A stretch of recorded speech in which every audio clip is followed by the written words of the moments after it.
Накануне в город Грозный по приглашению чеченского регионального филиала Государственного фонда поддержки участников специальной военной операции «Защитники Отечества» посетил известный, я бы сказал, популярный российский адвокат Александр Добровинский. Визит звездного адвоката был рассчитан только на один день, и никак он не успевал к нам в студию на запись. Нами было решено изменить сценарий программы. Съемочная бригада актуальной темы выехала в фонд «Защитники Отечества» на интервью с Александром Добровинским, в котором он рассказал, с чем связан его приезд к нам в республику, а также о своем отношении к СВО. Смотрим.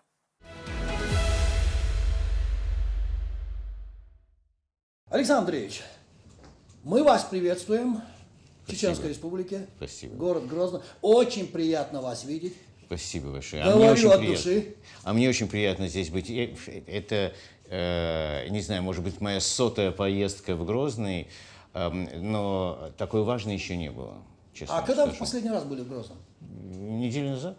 Неделю назад? Да. Вы так часто бываете у нас? Я адвокат Грозненской палаты адвокатов, да. И адвокат Грозненской палаты. Да. Александр Андреевич Добровинский. Да, и это большая честь для меня, правда. Я много лет уже несколько лет зарегистрирован в Грозном. И вот даже сейчас, по секрету скажу, никому не говорите, подыскиваю квартиру купить здесь себе. В Грозном? В Грозном. Я очень Квартиру? Да, я очень люблю Чечню. Вы знаете, мне очень импонирует дух народа.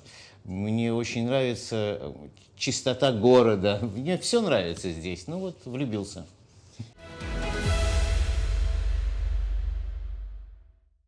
Известный, я бы сказал, популярный российский юрист, специалист по семейным делам, управляющий партнер Московской коллегии адвокатов, сейчас член Грозненской палаты адвокатов. Да. И вопрос, зачем вы приехали в Грозный, отпадает сам собой? Абсолютно. Это мой дом. И для меня очень большая честь, правда, это не пустые слова, быть адвокатом в Чеченской Республике. И если я могу чем-то помочь людям, я очень много работаю бесплатно, я люблю помогать людям. Мой дедушка всегда говорил, если можешь помогать, все равно 2 завтрака утром не съешь один. Так помогай людям. И был прав абсолютно. Я приехал сегодня я в этот раз прилетел в Грозный для того, чтобы помочь ребятам, которые вернулись с фронта, давать им советы, потому что советы адвоката и юриста всегда полезны. И потом есть еще, знаете, взгляд со стороны. Ты, когда занимаешься своими проблемами, ты часто не понимаешь и не видишь, потому что у тебя своя правота всегда. А человек, который со стороны, может как-то направить, и не только по проблемам, которые связаны с юриспруденцией, а просто по-человечески. И что говорит своя правота Добровинского, знаменитого Добровинского? То, что ты делаешь, ты должен делать так, чтобы утром подойти к зеркалу, посмотреть на себя и сказать, мне не стыдно смотреть на того человека, который смотрит мне в глаза. Ну а что делает в фонде «Защитники Отечества» Добровинский? Я буду давать советы, я хочу помогать ребятам, которые вернулись с фронта. Я думаю, что мои советы, в общем, ребятам помогут, и я здесь для того, чтобы, знаете, помочь ребятам и адаптироваться, и найти ответы на вопросы, которые у них есть. Я уверен, что у них есть вопросы.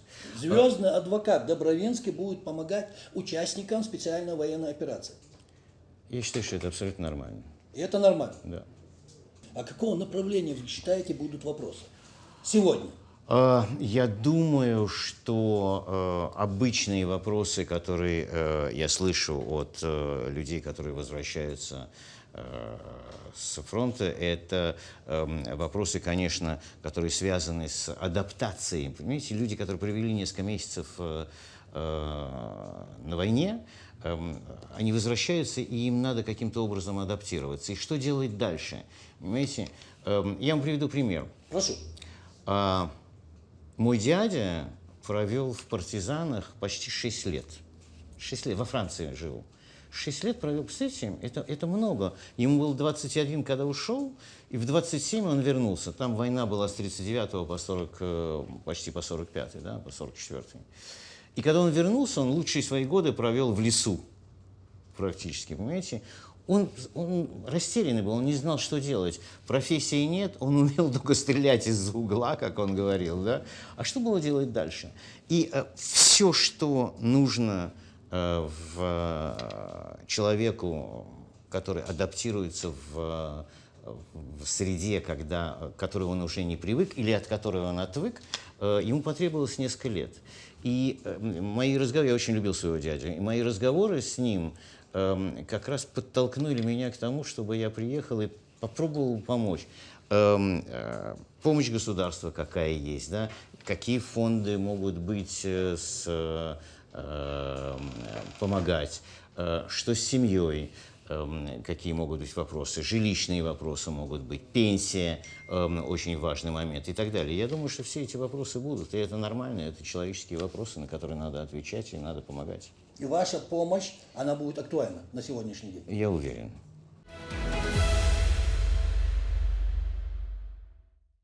Как мы знаем, многие, мы не будем сейчас упоминать никаких имен, не будем делать намеки, мы просто скажем, многие уехали из, скажем так, интеллигенции, журналистики, шоу-бизнеса, актеры, многие уехали и сказали, мне стыдно, что я русский.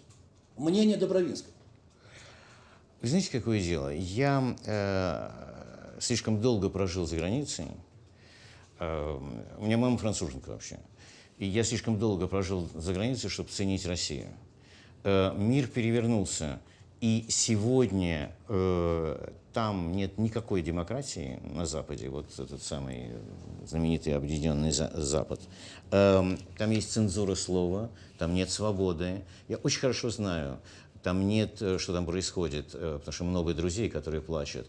И вот этот перевернутый мир лжи теперь там. Что же касается России, то я считаю, что это самая свободная страна с нормальными устоями. Я не понимаю, просто не могу понять и никогда не приму, почему люди, которые находятся в каком-то миноритарном состоянии, там вот это ЛГБТ там, и так далее подобное, должны быть привилегированы по отношению к большинству. Я это не приму никогда, понимаете? И это не для меня. Я живу в России, я хочу жить в России, я хочу, чтобы мои дети здесь жили. Мало этого, я вам скажу такую штуку, что моя старшая дочь, она родилась во Франции, и она вернулась в Россию и не хочет там больше жить, потому что она считает, что правда здесь. И мне это было очень приятно услышать, хотя, в общем, она и образование получила, большую часть там школу закончила и так далее. И теперь она в Москве, и мне это очень приятно.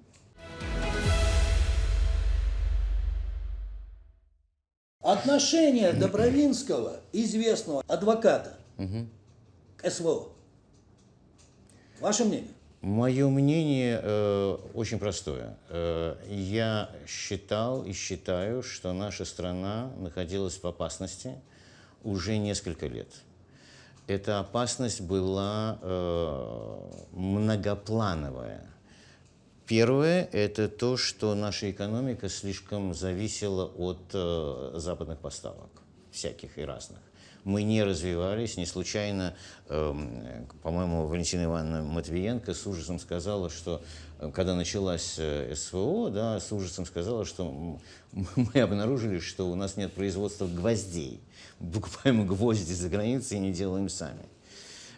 И я считаю, неожиданно совершенно поворот для меня был, но когда это началось, я считаю, что те санкции, которые введены, которых никогда не было вообще в истории, они очень помогают нашей экономике развиваться. Это первое. Второе, рано или поздно это должно было произойти, и рано или поздно, конечно, ослабить Россию западным странам требовалось. Поэтому то, что началось 24 февраля 2022 года, это была защита наших и рубежей, и людей, которые у нас жили. В течение 8 лет русскоязычных людей бомбили, стреляли, убивали и так далее и подобное.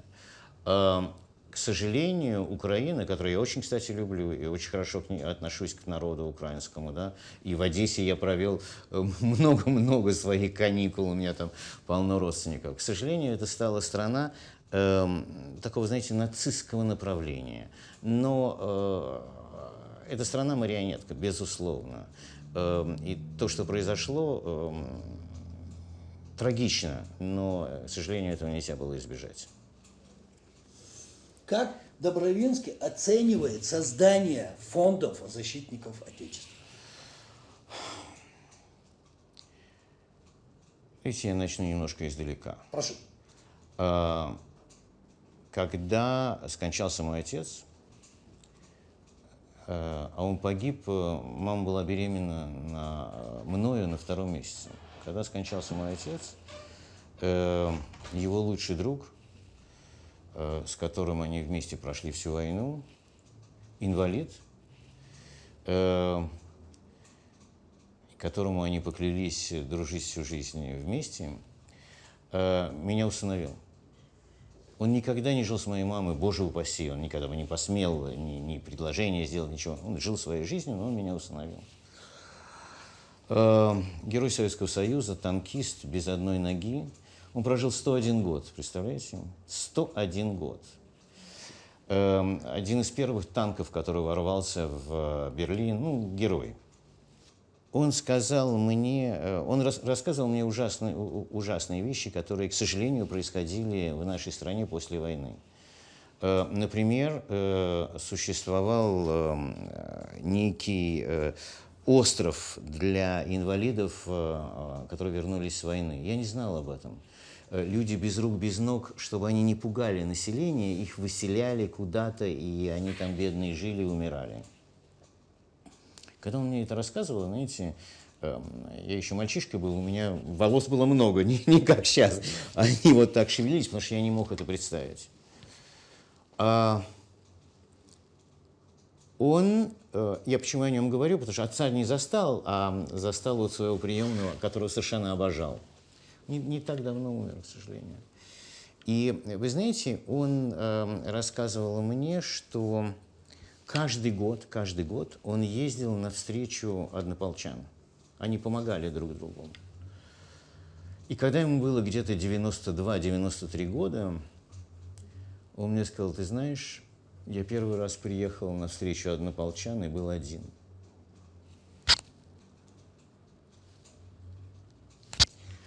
Он продолжал ездить всю жизнь один в то место, где они встречались. Можете себе представить? И когда я узнал, что есть такой фонд, в память о нем я должен все сделать. Эти люди, которые отдают жизнь за нашу свободу и за наших детей. Как я могу быть непричастным? А что бы вы сказали участникам специальной военной операции, если у вас была бы такая возможность к ним обратиться? Я бы встал и сказал спасибо.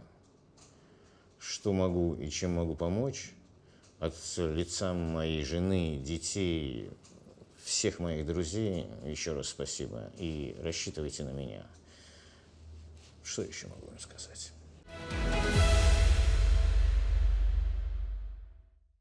Вы меня простите, но если я не ошибаюсь, вы закрыли свои офисы за границей. Зачем? Почему? Когда началась операция, 24 февраля, и когда начался весь этот ажиотаж вокруг России, когда мы поняли, что, в общем, друзей в Европе, в Западной Европе, совсем практически нет, я подумал, что это было бы для меня, лично для меня, преступлением держать офисы там в Лондоне и еще где-то. У меня там много друзей, я не скрою и никогда не буду скрывать. Люди, которые очень хорошо относятся к нашей стране, просто очень хорошо. Но они ушли, эти западные страны ушли из нашей страны, а я ушел от них. Спасибо. Спасибо вам, Александр Андреевич, за ваши искренние слова и пожелания. Что вы сегодня здесь, в Грозном, фонде «Защитники Отечества». Спасибо. Но я надеюсь, что мы еще встретимся. Обязательно. Договорились. Спасибо.